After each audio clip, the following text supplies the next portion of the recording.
En el nombre del Padre, del Hijo, del Espíritu Santo. Amén. Ven, Espíritu Santo, y llena los corazones de tus fieles y enciende en ellos el fuego de tu amor. Envía tu Espíritu Creador y se renovará la faz de la tierra.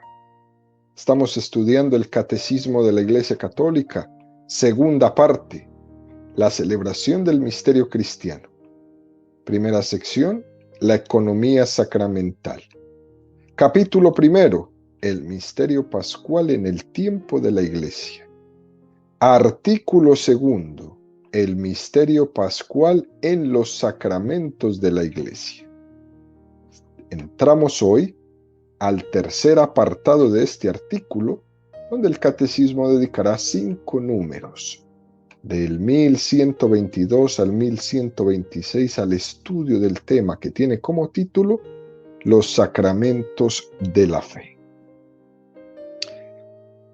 En las catequesis pasadas dijimos que los sacramentos del bautismo, la confirmación y el orden sacerdotal confieren estos 3 sacramentos, además de la gracia, algo que le llamamos carácter o sello. Por ese carácter o sello, el cristiano participa del sacerdocio de Cristo y forma parte de la Iglesia según sus diversas funciones. Y el Catecismo nos presenta una definición del Concilio de Trento sobre esto. Es una definición realmente preciosa que dice: esta configuración con Cristo y con la Iglesia realizada por el Espíritu es indeleble, permanece para siempre en el cristiano como disposición positiva para la gracia, como promesa y garantía de la protección divina y como vocación al culto divino y al servicio de la Iglesia. Por tanto, estos sacramentos no pueden ser reiterados. De los 7 sacramentos, estos 3 confieren carácter que dejan un sello. Qué texto tan precioso este que nos presenta el Catecismo del Concilio de Trento. En la tradición apostólica se decía que marcan el alma con un sello. A eso se le llama la esfragis. Marcan el alma con un sello. Como se marcan los rebaños con una marca de fuego en la propia piel para que nadie se los robe, para que todo el mundo pueda reconocer de quién es esa oveja o de quién es ese toro, esa vaca, valiendo la distancia en la comparación. Es lo mismo que pasa en el alma. A eso se le llama carácter sacramental. La primera consecuencia, queridos amigos, es que no se puede reiterar, no se puede marcar 2 veces el mismo sello. No se puede recibir 2 veces el sacramento del bautismo, ni el de la confirmación, ni el orden sacerdotal. Sin embargo, sí se puede recibir varias veces cualquiera de los otros 4 sacramentos. Por ejemplo, se puede recibir varias veces el matrimonio si la persona ha enviudado o si ha logrado por alguna circunstancia bajo las leyes del derecho canónico su nulidad matrimonial previa.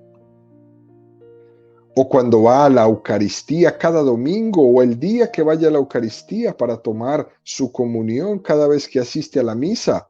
Eso lo puede hacer reiteradamente, todas las veces que quiera. O acceder al perdón de los pecados en el sacramento de la penitencia todas las veces. O recibir la unción de los enfermos cuando la persona ha enfermado. Estos sacramentos, bautismo, confirmación y orden sacerdotal, son indelebles porque son una configuración con Cristo y con la Iglesia realizada por el Espíritu Santo. Qué cosa más profunda, más hermosa. Estamos sellados para siempre. Decimos que Dios nos creó a su imagen y semejanza.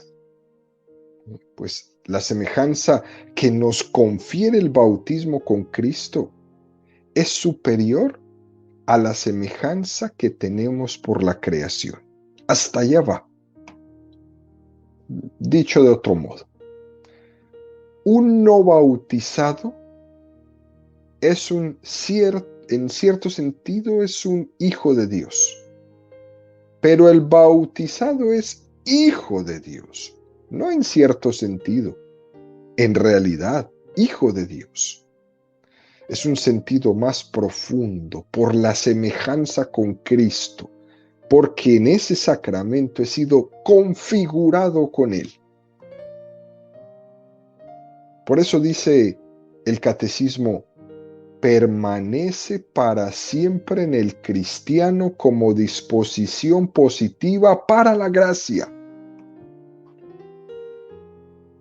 El bautizado tiene como un hambre, una disposición que le capacita mejor para recibir la gracia de Jesucristo. Pongamos el ejemplo, queridos amigos, de la parábola del hijo pródigo. Es aquel hijo que es imagen del bautizado. Está alejado. Tiene un carácter sacramental impreso en su alma. No lo perderá nunca, aunque adjure de su padre. Ese sello no lo pierde nunca. Él es hijo. Ese ser hijo lo tiene inscrito en su alma. Por eso, después de que se fue, se gastó todo, entró en la miseria, experimentó lo duro que es el mundo, la vida, después de que sus amigos lo traicionan, lo dejan solo porque ya no tenía un centavo, él en su reflexión personal piensa, volveré a casa de mi padre. Le llama padre. Aunque vivía como un pordiosero, nunca dejó de ser hijo de su padre. Aunque yo esté en pecado mortal, no dejaré de ser hijo del Padre. Esta es lo que el catecismo le llama la disposición positiva para la gracia. Esto es algo precioso en nuestra vida. Por eso nunca nos cansamos en la iglesia de decir, vuelve a la casa de tu Padre. Durante estos días de Adviento, donde en todas las parroquias se ofrecen esa preciosa tradición que tiene la iglesia en Norteamérica, de hacer estas jornadas grandes de confesiones, los actos penitenciales de Adviento o de Cuaresma. Vuelve a la casa del Padre, aunque vivas como pordiosero, recuerda que eres hijo. Y siempre tendrás un lugar en la casa de tu Padre. En alguna ocasión hemos mencionado cómo en algunas parroquias se ha recibido cartas de alguien que pedía oficialmente ser borrado del libro de los bautismos. Pero da la casualidad que luego de un tiempo la vida da muchas vueltas y esa persona que en un momento de rebeldía, de dificultad, había pedido ser borrado del libro de los bautismos, como que reflexiona y vuelve de nuevo y pide que lo vuelvan a admitir. Y entonces la iglesia le dice: no te puedo bautizar otra vez. No puedes volverte a bautizar porque nunca has dejado de ser nuestro hijo. Tú eras hijo, nunca dejaste de serlo. Aunque en tus momentos de rebeldía hayas incluso abdicado de tu fe y hayas incluso mandado una carta firmada diciendo: yo ya no soy católico, me desbautizo yo mismo según tú. Nunca has dejado de ser hijo.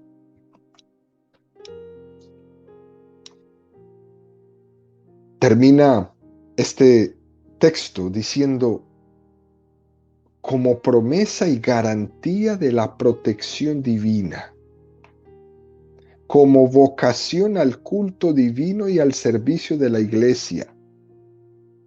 Ese sello sacramental que está imprimido en el alma es una vocación y un servicio al culto y a Dios. Nosotros estamos aquí es para servir y para dar gloria a Dios con nuestro servicio. Y los sacramentos lo que nos van a es a fortificar para poder servir, descubrir nuestra vocación y dar culto y gloria a Dios. Dicho esto, nos presenta el Catecismo el número 1122. Cristo envió a sus apóstoles para que en su nombre proclamasen a todas las naciones la conversión para el perdón de los pecados. Haced discípulos de todas las naciones, bautizándolos en el nombre del Padre, del Hijo y del Espíritu Santo. La misión de bautizar, por tanto, es una misión sacramental. Está implicada en la misión de evangelizar, porque el sacramento es preparado por la palabra de Dios y por la fe que es consentimiento a esta palabra. Texto precioso que nos presenta el Catecismo, donde podemos resaltar, queridos amigos, que están implicados, que están unidos sacramentos y evangelización, que están unidos palabra de Dios y sacramentos, estrechamente unidos. El mismo sacramento tiene una predicación de la palabra de Dios. Los sacramentos no se realizan sin predicación de la palabra de Dios.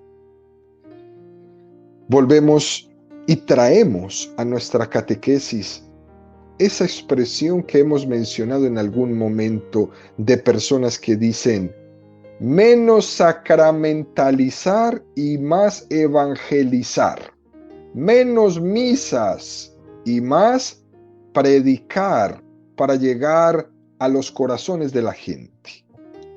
Eso se escucha por ahí. Y es algo que se presenta y se dice como intentando contraponer la predicación de la palabra de Dios a la celebración de los sacramentos. Y existe ese peligro. Hoy en día, por ejemplo, es lógico el entender a muchos jóvenes que están alejados. Posiblemente necesiten, antes de que den el paso para asistir a su misa cada domingo, a lo mejor es necesario dar unos pasos previos en los que se les pueda dar una explicación del por qué deben valorar la Santa Misa, por ejemplo, los domingos, de por qué la Eucaristía es un misterio de salvación. Cada vez es más necesario que la predicación de la palabra de Dios preceda a los sacramentos. Cada vez es más imperante. Primero habrá que hacer un anuncio. Y sin este anuncio, queridos amigos, después la vivencia de los sacramentos será muy distante. No se saboreará. pero en ningún caso podemos contraponer, ponerlos a luchar como si fueran antagónicos la evangelización de los sacramentos. Van juntos. La Iglesia Católica tiene una oportunidad impresionante de evangelizar cuando se celebra cualquier sacramento. Más en especial, en ocasiones determinadas, como puede ser un funeral. Tantas personas que asisten a los funerales, que están alejadas de Dios.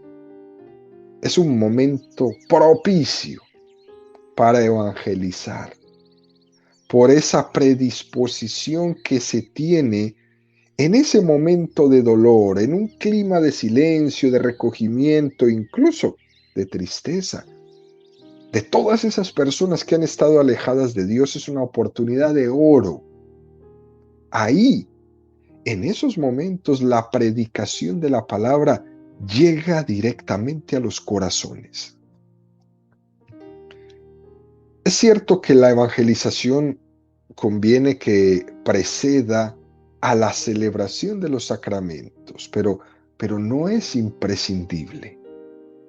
¿Cuántas conversiones ha habido, queridos amigos, en la celebración de los sacramentos? Muchísimas, muchísimas. En el Evangelio se nos pone la imagen del sembrador que echa la semilla al boleo. Es una imagen preciosa. Pero podemos usar la imagen de esas semillas de algunas plantas que después de sembradas y de germinar el brote, son trasplantadas de una forma más ordenada en otra tierra. Esta imagen la podríamos aplicar a los sacramentos. También los sacramentos son una evangelización. Pero lo son de una manera, por así decirlo, más ordenada dentro de una liturgia. Además, los sacramentos están destinados a dar frutos concretos, bien sea el del perdón en el sacramento de la penitencia, o bien sea el suscitar amor en el sacramento del matrimonio, etcétera, etcétera. Cada uno de los sacramentos están destinados a dar frutos concretos. Este ejemplo, queridos amigos, de la semilla, no puede servir para ver cómo se sincronizan mutuamente evangelización con predicación de la palabra de Dios. Sería como sembrar la semilla al boleo, y con la celebración de los sacramentos sería el cultivar esa planta de una forma más ordenada y más destinada a que dé un fruto más concreto. Es realmente una imagen preciosa. Nos puede servir para sincronizar mutuamente esto, para darnos cuenta que la evangelización no es una cosa y la predicación de la palabra de Dios es otra y los sacramentos son otra. Unidas. Cuando se celebra un sacramento, es la palabra de Dios la que explica ese sacramento. Esto es precioso. Dicho esto, el Catecismo nos presenta el número 1123 que dice: los sacramentos están ordenados a la santificación de los hombres, a la edificación del cuerpo de Cristo y, en definitiva, a dar culto a Dios. Pero como signos, también tienen un fin instructivo. No solo suponen la fe, también la fortalecen, la alimentan y la expresan con palabras y acciones. Por eso se llaman sacramentos de la fe. Un número muy hermoso sacado de la Sacrosanctum Concilium en el número 59. ¿Cuántas veces un sacramento bien celebrado puede ser la mejor oportunidad de evangelizar? Muchas. Los sacramentos no solo suponen la fe, también la fortalecen, también la alimentan, también la expresan con palabras y acciones. Y fíjese cómo nos presenta el catecismo las tres finalidades que tiene un sacramento. Vamos a poner el bautismo. La santificación de los hombres. La edificación del cuerpo de Cristo. Dar culto a Dios. Tres finalidades que tienen un sacramento. Por ejemplo, en el sacramento de la Eucaristía, decía San Agustín, la Eucaristía construye a la Iglesia y la Iglesia hace la Eucaristía. Tres finalidades: santificar a los hombres, edificar el cuerpo de Cristo, dar culto a Dios. Y esos sacramentos, queridos amigos, también tienen un fin instructivo. Educan, conducen una auténtica catequesis de explicación de nuestra fe. Pocas catequesis se pueden dar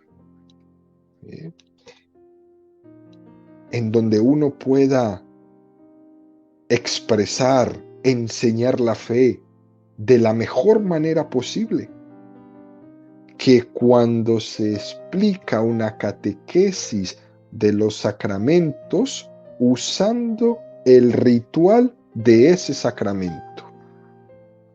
Por ejemplo, aquellas personas que tienen como ministerio la educación, las pláticas de preparación para el sacramento del bautismo con los padres de familia. Cuando se hace una catequesis a los padres de familia sobre el sacramento del bautismo, una de las formas más sencillas que se puede utilizar para preparar muy bien a estas personas a recibir en sus hijos el sacramento del bautismo es apoyarse del mismo texto del ritual del sacramento del bautismo e ir explicando el ritual paso a paso con detalle. Todo el que te escucha queda fascinado. Una excelente catequesis sobre los sacramentos, sobre la liturgia, cuando tomamos los textos de esos ritos y se los explicamos al pueblo de Dios. La liturgia es un excelente método para predicar la palabra de Dios y fascina a los que escuchan. Dicho esto, el catecismo nos propone el número 1124 que dice: la fe de la Iglesia es anterior a la fe del fiel, el cual es invitado a adherirse a ella. Cuando la Iglesia celebra los sacramentos, confiesa la fe recibida de los apóstoles. De ahí el antiguo adagio: lex orandi, lex credendi. O el otro adagio, todavía mucho más alargado: legem credendi, lex statuat supplicandi. La ley de la oración determina la ley de la fe. La ley de la oración es la ley de la fe. La Iglesia cree como ora. La Iglesia es un elemento constitutivo de la tradición santa y viva. Y esto es extraordinario, queridos amigos, y lo hemos dicho en algunas catequesis. Lo que la iglesia reza es lo que la iglesia cree. Lex orandi, lex credendi. Por ejemplo, frente a la increencia en el purgatorio de algunas personas, ¿no estamos rezando nosotros todo el tiempo por el descanso de las almas de los fieles difuntos? Entonces creemos en el purgatorio. Y la respuesta es que rezamos por los difuntos. En las mismas exequias de los funerales se dice, purifica, Señor, sus pecados. ¿No es eso una consideración a la creencia del purgatorio donde se purifican los pecados? No se puede poner en duda que exista una purificación después de la muerte. Si hay una purificación es porque hay un purgatorio. Y si no es así, entonces ¿para qué rezamos por los difuntos? Es la oración la que ilumina la fe. Si tienes dudas en lo que hay que creer, entonces fíjate en lo que rezas. ¿Por qué se duda tanto? Porque no se reza. Las personas no rezan. Por eso están llenos de dudas. Esto no se trata de que yo sé mucho o yo sé poco, no, es que no rezan. Si tienes dudas en lo que hay que creer, entonces fíjate en lo que rezas. Otro ejemplo, queridos amigos. Cuando se planteó el tema sobre la legalidad moral de la esclavitud de los indígenas nativos en el continente americano, allá en los tiempos de la conquista, se argumentaba de que los indígenas eran como animales, que no tenían alma, y por tanto, porque no tenían alma, se les podía usar como esclavos. Y los frailes argumentaron ante la corona española de lo que estaban haciendo los conquistadores y decían, pero ¿no se dan cuenta que les estamos enseñando a rezar? Padre nuestro que estás en el cielo, ¿no se dan cuenta de eso? Si ellos llaman a Dios Padre, será porque son nuestros hermanos. ¿No es así? Lo que rezamos es lo que creemos. Otro ejemplo. En el siglo IV, V, había un hereje muy famoso, muy peligroso incluso, que se llamaba Pelagio. Cuando se puso en duda la existencia del pecado original por la propuesta de Pelagio, San Agustín le preguntó, Pelagio, si no existe el pecado original, ¿por qué razón entonces bautizamos los niños? Eso que rezamos es lo que creemos. También el mismo Pelagio, en su herejía, negaba la necesidad de la gracia de Dios para poder hacer el bien. Él decía que con la fuerza de voluntad era suficiente para hacer el bien. Y San Agustín le respondía, Pelagio, si esto fuera así, que solo con nuestra voluntad sería suficiente para hacer el bien, entonces, ¿para qué rezamos en la Eucaristía? Concédenos, Señor, tu gracia para poder hacer el bien. ¿Para qué rezamos eso? Si basta solo con nuestras ganas. Eso que rezamos es lo que creemos. Y termina este número 1124 diciéndonos, la liturgia es un elemento constitutivo de la tradición santa y viva. La tradición de la Iglesia no es únicamente lo que dijeron los primeros padres, sino también lo que rezaron. Las oraciones de la liturgia de la Iglesia Católica, que tienen su antigüedad desde los primeros momentos, nos da un valor supremamente importante. Esas oraciones son la tradición de la Iglesia. Los católicos decimos que la revelación viene por la palabra y por la tradición. Esta tradición va acompañando desde hace 2000 años la interpretación de la palabra de Dios. Y fijémonos bien, queridos amigos, este número del catecismo inició diciendo: la fe de la Iglesia es anterior a la fe del fiel, el cual es invitado a adherirse a ella. La fe de la Iglesia es anterior a la fe mía. Y yo tengo que ser un hombre humilde y ver que la Iglesia ha rezado desde siempre aquello que cree, y a mí lo que me corresponde no es inventarme algo nuevo, sino adherirme a ella. Yo no me invento la fe, me adhiero a una fe que me ha sido dada por puro regalo, por puro don.